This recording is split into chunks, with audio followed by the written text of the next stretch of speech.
Friends, welcome back to my channel. ನಾನು ಶೈಲಾ. ಇವತ್ತು ಗಟ್ಟಿಯಾದ ಮೊಸರು ಮನೆಯಲ್ಲೇ ತಯಾರಿ ಮಾಡೋಣ. ಅರ್ಧ ಲೀಟ್ರು ಆರ್ಡಿನರಿ ಹಾಲು ತೊಗೊಂಡಿದ್ದೀನಿ ನಾನು. ಇದನ್ನು ಕಾಯಿಸ್ಕೊಳ್ಳೋಣ.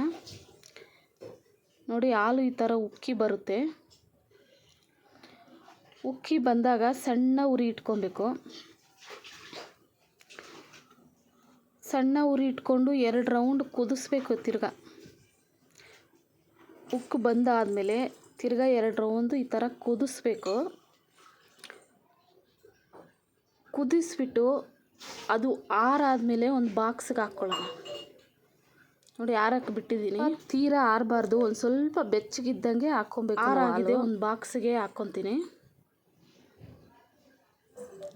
ಒಂದು ಬಾಕ್ಸ್ಗೆ ಹುಯ್ಕೊಂಡು ಬೆಚ್ಚಗಿದ್ದಂಗೆ ನಾವು ಮೊಸರು ಹಾಕ್ಕೊಬೇಕು ಇದಕ್ಕೆ. ಅದು ನೆನಪಿಟ್ಕೊಳ್ಳಿ, ಫಸ್ಟ್ ಪಾಯಿಂಟ್. ಇದಕ್ಕೆ ಗಟ್ಟಿ ಮೊಸರು 1.5 ಸ್ಪೂನು ಗಟ್ಟಿ ಮೊಸರು ಹಾಕ್ಕೊಂಡಿದ್ದೀನಿ. ನೋಡಿ, ಅಷ್ಟೇ. ಒಂದು ನೈಟ್ ಫುಲ್ಲು ಮುಚ್ಚಿಕ್ಬಿಡ್ತೀನಿ ಇದನ್ನು. ಬೆಳಗ್ಗೆ ಅಷ್ಟರಲ್ಲಿ ಎಪ್ಪು ಗಟ್ಟಿಯಾಗಿ ಬಂದಿರುತ್ತೆ. ಮೊಸರು ತುಂಬ ಚೆನ್ನಾಗಾಗಿರುತ್ತೆ. ಮೊಸರು ಮಾತ್ರ ನೋಡಿ, ಸ್ಪೂನಲ್ಲಿ ಎತ್ಕೊಂಡು ತೋರಿಸ್ತೀನಿ ನಿಮಗೆ ಎಷ್ಟು ಚೆನ್ನಾಗಿ ಬಂದಿದೆ ಮೊಸರು ಅಂತ. ನೋಡಿ, ತುಂಬಾ ಹೆಲ್ತಿಯಾಗಿ ಮನೆಯಲ್ಲೇ ಮೊಸರು ಮಾಡಿಕೊಂಡು ತಿನ್ನೋದ್ರಲ್ಲೇ ಅದ್ರ ತೃಪ್ತಿನೇ ಬೇಡ ನಮಗೆ.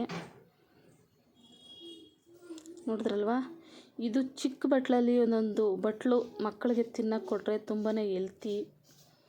ಮನೆಯಲ್ಲೇ ತಯಾರಿ ಮಾಡಿ ಕೊಡೋದ್ರಿಂದ ನಮಗೂ ಒಂಥರ ಇಷ್ಟ ಆಗುತ್ತೆ.